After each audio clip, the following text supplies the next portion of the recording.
A real estate show like we are every Sunday, talking to you about all things real estate in Tampa Bay. When we aren't on air, make sure to follow us. We are at the Duncan Duo, Twitter, Instagram, YouTube, TikTok, Facebook, pretty much every social media outlet at the Duncan Duo. Follow us. We're always giving away cool stuff. We, talk about what's going on in the real estate market, things going on in neighborhoods, new listings, hot parts of town. If you want to stay up to date on real estate, just follow us at the Duncan Duo. And if you want your home value estimate, you want to know what's going on in your neighborhood. You want to know who in your neighborhood's in foreclosure. You want to know who in your neighborhood sold their home to a hedge fund and you don't even know about it yet. Just go to duncanduo.com, type in your address, and you can snoop on all the neighbors and know all of the goods as it relates to your neighbor's real estate holdings at duncanduo.com. So one of the things I've seen recently, there's a lot of conversation starting to gain steam about property taxes, going so far as even Washington politicians coming out and saying that property taxes need to be abolished because you buy something, you pay for it, you own it free and clear, especially even if you've paid it off. Like a lot of our listeners today, a lot of our folks that are listening to the station right now probably have paid off homes, they're retired, but they continue to have to pay property taxes on their real estate. And those holdings and that cost can get very substantial. I was talking to someone not long ago who had a home they'd owned for 30 years. It was now worth a couple $1 million, but they were going to have to sell it because they couldn't afford paying the property taxes. Even though the property taxes were limited in terms of how much they could raise because they homesteaded it so long, it still got to the point where the expense was so burdensome that they were looking to sell it. So there's a big push right now in the state of Florida to abolish property taxes for some homeowners. And when I say some, it's because I don't believe it's feasible when I look at the data and the math for how much revenue the state and all the local municipalities, because that's really where property taxes go. They go to the counties, and then they're dispersed to cities and different organizations. But when I look at how much money we're talking about, I have a hard time seeing that, no one's going to have to pay property tax anymore. Going from the extreme of, a high property tax state to no property tax, I think would be very problematic for our budget in the state to be able to provide services. So I don't foresee that happening. In terms of all properties. What I do think has a runway, again, assuming a sales tax increase, some use tax increases, some tourism tax increases, maybe some toll increases, seeing some things increase, using some surplus, and then an abolishment of property taxes for homeowners that own a home below a certain percentage point, or not below a certain percentage point, below a certain price. Or an exemption up to a certain price. So the people that are above that price still get a benefit. And then, of course, probably not happening for commercial property owners, probably not as much happening for, people that own income properties, rental properties, investment properties, flips, things like that. My belief is that as I hear it over and over again, it's really meant and geared towards, homeowners and owner occupants. So anyway, if that happens, we will see some improvement in our market for sure. The hope, I think, by a lot of real estate analysts and certainly brokers like myself, is that a year or two down the line, that finally passes. Maybe it passes in next year, and we see some interest rate cuts, and then we see a huge spike in our real estate market again. Hard to say for sure, but I certainly think that it could happen, and there is a lot of runway for that. What we've seen, another thing that I think can help support that is population growth. So again, we have seen population growth pretty considerably in Florida. It does put a strain on resources and systems and infrastructure, but with new people moving in here, that is, new money. That's more, property taxes, more sales taxes, more tourism, more improvement in GDP. And so last year, Florida started to see some fallback, some loss of population, especially in Tampa Bay. We saw that because of the storms. But I've seen pundits and people on media recently saying, "Oh, people are leaving Florida because of Florida's politics. People left Florida. There were certainly some people that left for politics, but there were a lot of people that left Florida because of the storms. They moved here during COVID. When I talked to people that were moving back to other areas, some of it is certainly affordability, which property tax relief or property tax increases could certainly help some of those people that struggle, because their values could grow, so they wouldn't have to sell their home and leave and go back, and they'd have less property taxes, meaning that their budgets wouldn't be as strained by owning a home. But the point I make, though, is that if we get back to seeing population growth, which we've seen it for a long time, it slowed a little bit, specifically in Tampa Bay, because you did have those people that moved here, never been through a hurricane, never dealt with it. And we got hit back to back by a couple of rough ones. And there were people that said, oh, I'm not doing this anymore. Even though hopefully we may go years again without any massive impact, just like we went many, many years before Helene and Milton showed up. The point, though, is that there is a group, Florida Tax Watch group, that says Florida's economic growth pattern should match or surpass national economic growth for the next 5 years because of population growth of 1.4 million people by 2030. So this report by this nonprofit basically suspects and predicts that we are going to see our gross domestic product increase a few percentage points every year. The number of Floridians with jobs will increase from 10 million in 24 to 10.9 million by 2030. The state's unemployment rate is expected to increase from 3.4 to 3.6, though. However, if you look at the increase in employment, that unemployment rate is dwarfed by the population growth. So anyway, the expected growth of income, all of these things are leading towards really good things. What prediction, nonpartisan tax watch group, what prediction they can't factor in is what happens with storms. Because I can tell you unequivocally, Tampa Bay was on a record-breaking population growth trajectory, even with some real estate slowdown the last couple of years prior to Helene and Milton. Did we see some people leave? Of course. But net migration and population growth were very, very, very positive. So the wild card in all of this is what ends up happening with storms, what ends up happening with hurricanes. If we have between now and 2030, if we have, really light impact from hurricanes, I see this study proving accurate. If we see trends where, we get hit with more storms, I think, or worse storms, and they hit larger swaths of the population. We'd gone a long time where a lot of our major storms were hitting areas that were just sparsely populated. The Panhandle, stuff north of us, stuff south of us. They weren't in, major economic growth areas. They weren't in big cities. They weren't in Orlando, Tampa, Miami. They were hitting lightly populated areas, so it wasn't slowing things down. Well, Helene and Milton kind of turned the tide a little bit, and now we've seen highly populated areas have massive impact. So again, it remains to be seen what will happen with our population growth. Florida Tax Watch Group predicts it will grow. That will obviously be good for the real estate market, whether it's good for our infrastructure, whether it's good for a lot of the people living here. It's going to cause more strains, more traffic. Nonetheless, if we do see an increase of 1.4 million people, that could help with the premise that property taxes could be abolished for certain homeowners. And if that does happen and we see interest rate drops, I believe we're a couple of years away from another run up in real estate where we'll start seeing appreciation again. Speaking of appreciation, it is something we have not seen in a while in Tampa Bay. We've been in a market for the last couple of years where, and when I say appreciation, I mean like significant, like If the average sell price goes from $470 this year to $471 next year, that's not really appreciation. Okay, that's not even keeping up with inflation.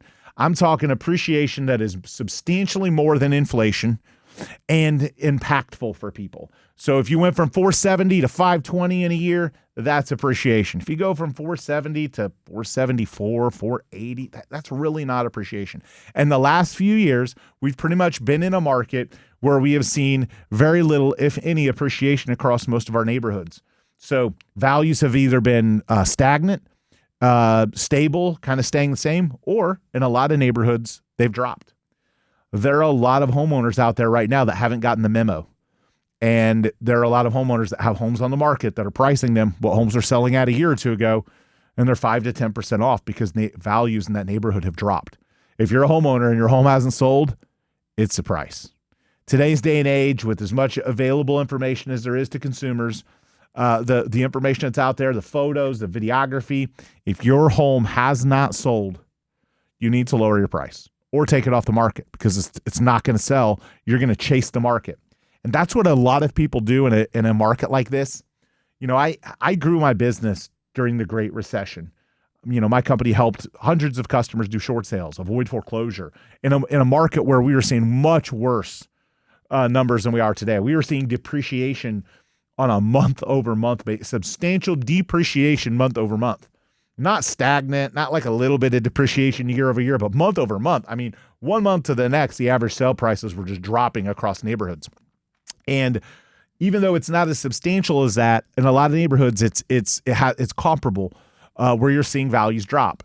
And when you price your home overpriced and you're in an area where it's depreciating, by the time, you know, there are going to be more homeowners in your neighborhood more motivated than you. Either they're ready to get back up north, or they got a bigger insurance settlement than you did, or they're, you know, they love a home and they're going to get a great deal on it, so they're willing to take a little bit more of a haircut than you.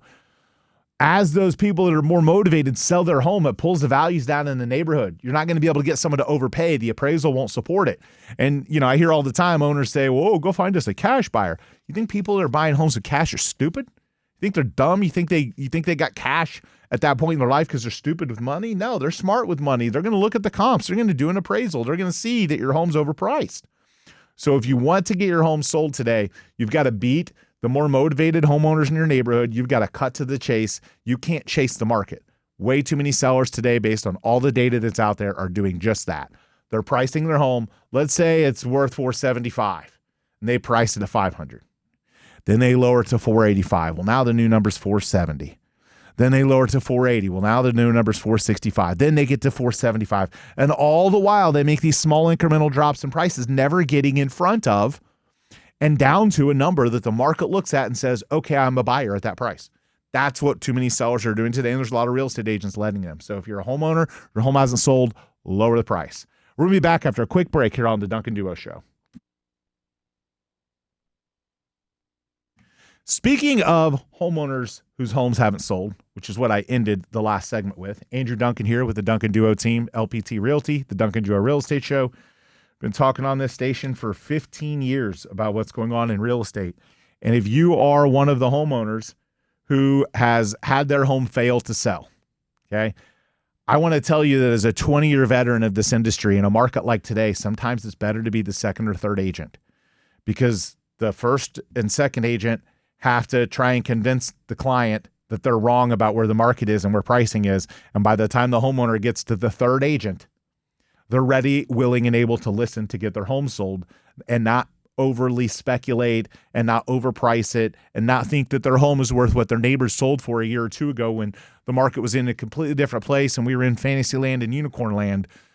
So now we're in a challenging market and we want to apply for the job. We've sold thousands of homes that were listed with agents prior to us getting the listing.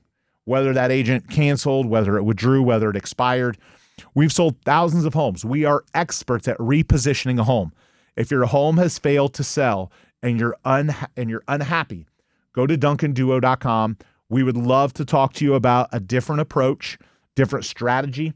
Every situation's different, but we're finding things where the right schools weren't listed, or the photos were bad angles, needed new editing, needed just new photos or a new fresh approach or a better description. What you're trying to do when your house has been on the market a long time, the reason you need a different approach is because the consumers are all clicking next and they've all already seen it. You need something creative enough where when the customer looks at it, they don't realize they've probably seen it before. It looks like a new listing to them. Sometimes the home has to come off the market for a little bit. We tell customers all the time, get your home off the market for 60 days because at 60 days, once it comes off and goes back on, it shows up as a new listing again. If you terminate it and put it right back on the market and you don't change anything, all the consumers are going to see what's going on. The agents are going to see what's going on. And all the past history of how long it's been on the market stays with the house. You don't get to reset that clock. The idea is to reset that clock because consumers are clicking next on your house. They're not interested. And consumers are more vain than they ever have. They have this, they're pre-programmed to believe that if a house has been on the market a long time, there's something wrong with it. And there may have been at the beginning. Maybe it was overpriced. Maybe it had bad photos. Maybe it had a bad agent that didn't properly position it. But maybe that's all been corrected and now it's a great house. But it doesn't matter because consumers, the majority of society spend so much time on social media. They want the likes. They want everyone to like what they like. They want what's new and hot. When they see a home spent on the market 239 days, even if it's got a new agent with new photos, they see that 239 and it's the scarlet letter. You've got to reset that number. Otherwise, it looks stale. Imagine going to Walmart to buy a product and you look and it's been on the shelf for 239 days. Do you want to buy that product? You're going to think it's stale. Something's wrong with it. Well, real estate's the same way. When it's been on the market a really long time, consumers will reject it. Now, I'll tell you as an investor, because I don't have an emotional attachment, I look at it purely from a financial perspective. As an investor, I love looking at the stuff that's been on the market for a while because it's a great deal. The sellers are motivated. A lot of times they may have a desperate agent that's ready for a sale and ready to get rid of their clients. You may have a home seller who's willing to undersell their price simply because they let the days on market tick up too high. If as a home seller, as a buyer, I love those opportunities. But as an agent giving you advice to best position your home, if your home has been on the market for a really long time and hasn't sold, you need to come off and go back on in 60 days. And then in 60 days, it can look new again. You can have new photos taken.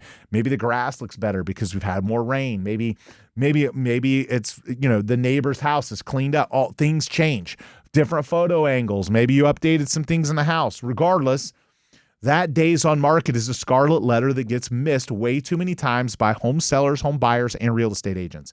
If that number gets too high, it doesn't matter how great your house looks and how well priced it is, the majority of the market is going to click next on it. So if your home has failed to sell and your agent hasn't talked to you about this, they've not talked to you about coming off and going back on, maybe you don't have the right agent. Because the right agents today are telling the customers, hey, look, if you can afford it, maybe we take it off for a little bit so we can go back on. Now that we're priced right, now that we fixed all this stuff, you need to come off for a little bit. And if you don't have an agent telling you that, maybe you don't have the right agent, because we tell it to customers all the time. If your home expires or fails on the MLS, you're going to get solicited by so many realtors desperate for a listing, you won't even be able to, your phone will blow up.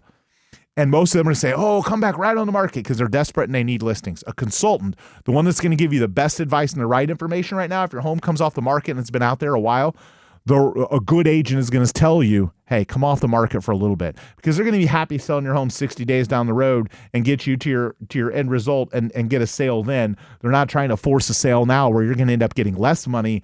It's going to be a harder sale. They're a consultant. The best agents are consulting you and giving you the right advice. That's what our agents do.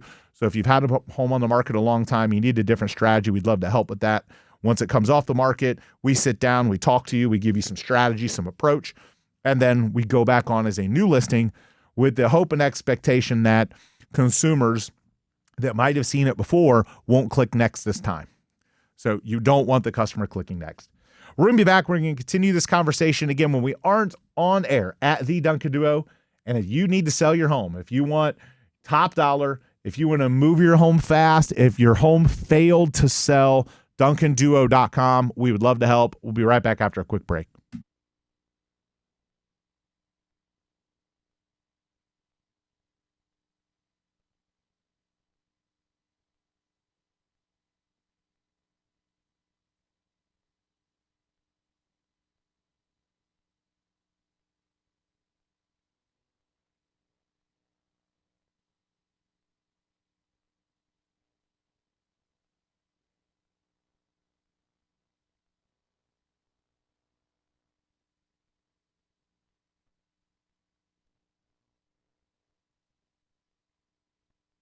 So we're back here on the Duncan Duo Show talking about the Tampa Bay real estate market. Andrew Duncan with the Duncan Duo at LPT Realty.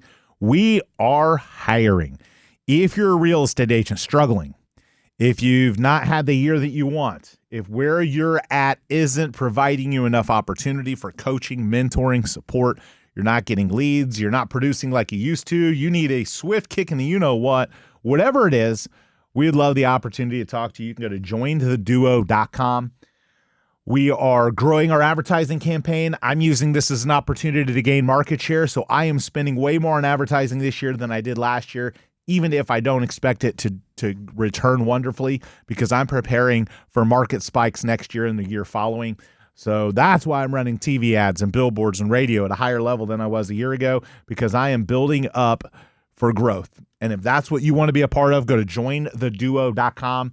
Again, you can apply for any of our open positions. You can register for our career night and message us, set a consultation, and we'd love the opportunity to see if our team is the right fit for you. And if you're a regular agent that doesn't want to join a team, but maybe you've looked at LPT Realty, you can go to that website as well. Again, jointheduo.com. Would love the opportunity to help you take your business to another level and take advantage of the growth that I know is coming to the market and with our real estate team. So we're in flood season. And let me tell you, it is going to be a scary season for Tampa Bay. And are you ready? First and foremost, we know that June isn't likely to bring hurricanes, not typically, but it could. And so the reality is, if you are a Tampa Bay homeowner and you don't have flood insurance, now is the time. Okay, now is the time to look at getting flood insurance. And let me reiterate the billions of dollars in damage that was caused by Helene and Milton in flood damage that wasn't covered by homeowners insurance because people didn't have flood coverage because they weren't in a quote-unquote flood zone. Flood zone, the flood map, the area that Florida, the government, the FEMA, the federal government says these are the areas that are more likely to have a flood. And it's a bunch of crap. Let me tell you about how FEMA determines and the municipalities determine flood zones. It's like throwing a dart at a dartboard. That's how horrible it is. If you look at flood claims and then compare them to the areas that are in flood zones, you'd be amazed at how much flood damage happens outside of quote-unquote flood zones. The other thing is the majority of the flood insurance expense is determined by your elevation, okay? That would be like, imagine if they took, car insurance. And with car insurance, you have all of these variables, right? You have the driver, you have the car, you have the safety, you have the area. With flood insurance, just the elevation. That's it. Like, just the elevation. Not factoring in, like, historic information about how likely an area is to flood, not factoring in how often an area has flood, not factoring in the drainage, the area, the tide height, the storm patterns, nothing, elevation. That's it. Imagine if your car insurance was only determined on one variable, okay? Maybe just the driver, meaning that a driver on a Ferrari and a driver on a Kia Soul, pay the same because it's based on the driver. That's how insane flood insurance is. And I hear people say all the time, well, I'm not going to get flood insurance because it's not required. Okay. Stop listening to the government about whether you need flood insurance. Okay. Just because they don't require it doesn't mean you shouldn't have it. We live on a freaking peninsula. Every single person, if you can't afford a flood insurance, and if you can't, stop going to Starbucks, cut down your Publix budget, maybe have one less drink a week, something. Because I'm telling you, I know so many people who lost everything last year, hundreds of thousands of dollars in damage that didn't have flood insurance because they didn't have to. Don't listen to you didn't have to. Don't listen to the government about who should or shouldn't have flood insurance because they have no clue. As we've learned with Doge, they don't even know where money's going, some of the things that they spend money on. Yet you're going to trust them to tell you whether you shouldn't have flood insurance? Every single person listening to this show, if they can afford it, should have flood insurance. If you aren't in a quote-unquote flood zone or your elevation isn't high, then it won't be that expensive. It'll be inexpensive. So it won't be that much of an expense. But, man, I have to tell you, the peace of mind it gives you, think about adding flood insurance if you don't have it. Think about upping your coverage. Think about, the reviewing, updating coverage, adding extra living expense coverage. All of these things matter. And so many people just got screwed because they trusted the government to tell them, oh, I don't need flood insurance. And then their whole lives were turned upside down and their house was flooded. I can't say it enough. If you can't afford it, get flood insurance. And I'm someone who is pretty anti-insurance, truthfully. Like, I'm more of I can take care of it and I'll fix it myself. And I own assets that don't have flood insurance, but I can afford it. So I'm understanding that, okay, if I have a rental property and the land value is above a certain percentage of the actual value of the house, then maybe that's when I don't keep flood insurance on. But I can tell you the majority of customers don't look at it from that perspective, or maybe can't afford it, but they can afford a few $100s a year, maybe even $1,000 a year. If you can afford flood insurance, please, please, please get flood insurance. And again, does that mean it's going to be sunshine and rainbows if you have a claim? No, you've probably heard the horror stories, but it's a whole lot better getting money 6 months or 9 months down the line than getting nothing at all and just having to eat it. And again, way too many customers I saw go through that. So being ready for hurricane season, it absolutely is time to get ready for hurricane season and look at flood coverage. So you're listening to the Duncan Duo Real Estate Show when we aren't on air, at the Duncan Duo, Twitter, Instagram, YouTube, TikTok, Facebook.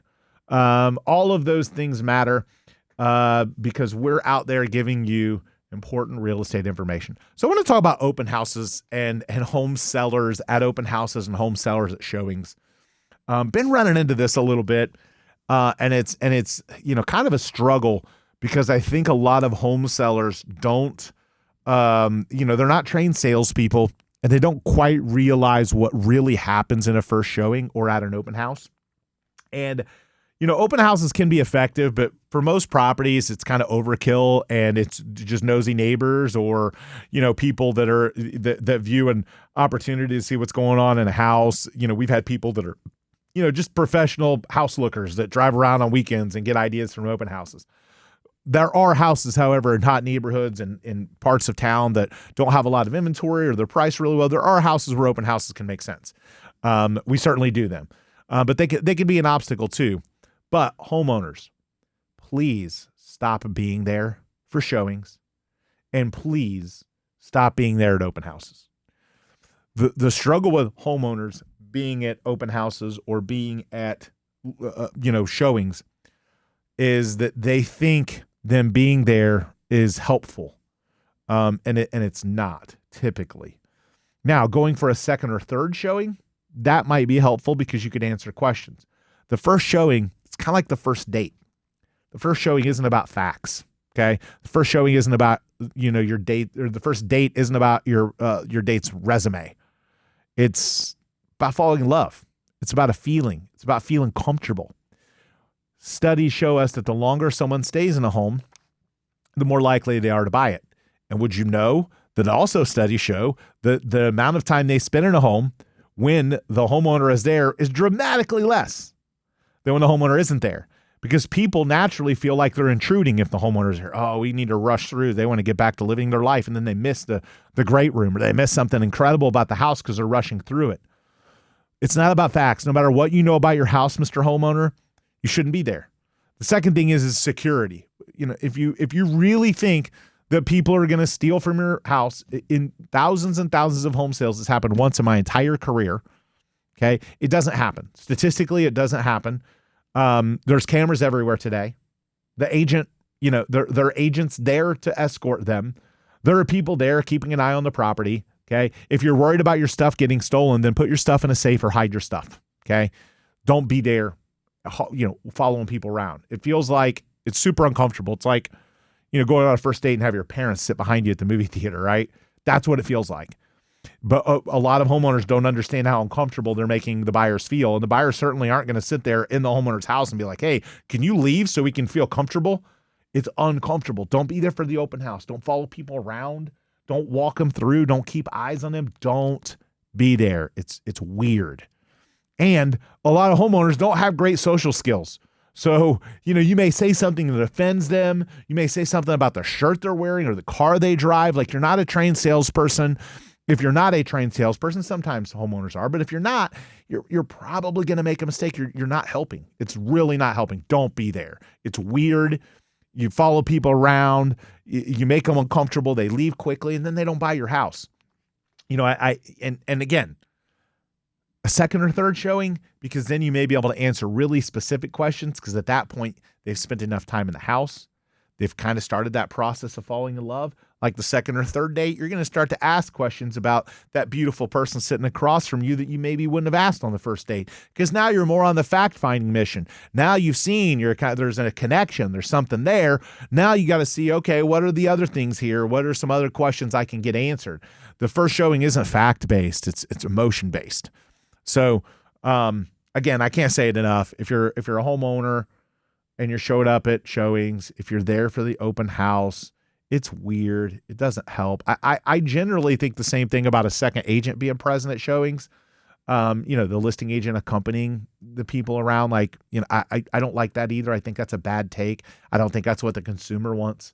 I don't think it's helpful, except for in situations where we're talking like a really valuable home with lots of intricacies. Then I could see the other agent accompanying, $10 million estate. Of course, that makes sense. But, $350,000 condo in Riverview, listing agent shouldn't accompany. The higher the price of the home or the more intricate the home, the more a second agent can be helpful from a standpoint of, providing insight or pointing things out. But homeowners, please, dead stop on being there. You're not helping. You're making it worse. I saw a home recently and it was like 287 days on the market. We'd shown it like 3 times to buyers. And every time the homeowner's there and the homeowner's like really uncomfortable, follows people around, asks some personal questions, makes weird comments. Like, if you want your home to sell, trust the pros, get out of the way, and get it sold. All right, we're going to be back. We're going to continue this conversation, wrap up our last segment after a quick break here on the Duncan Duo Show.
So we're back here on the Duncan Duo Show talking about the Tampa Bay real estate market like we do every Sunday at 10 at the Duncan Duo and all the social channels, duncanduo.com.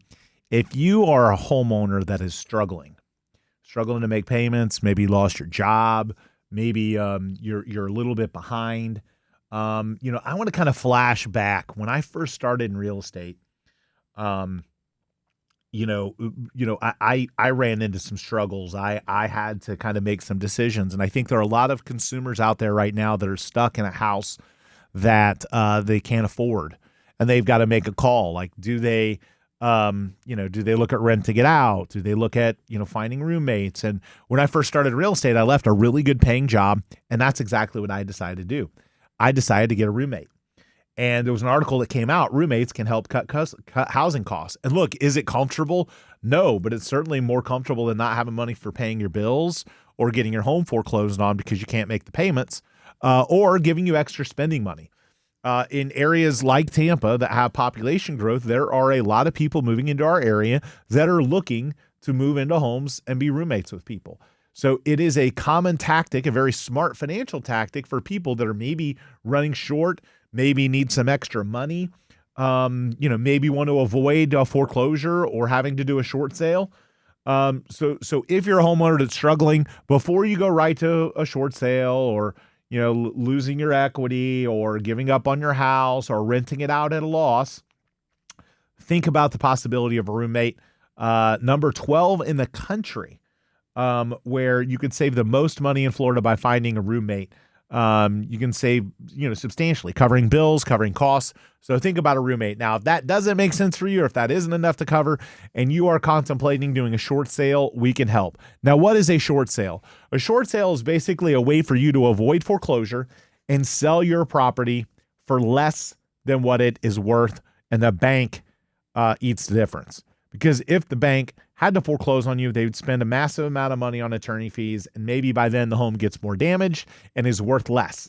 So banks are willing to do short sales and approve homeowners to do short sales to allow for less credit damage and less financial damage to the financial institution or bank.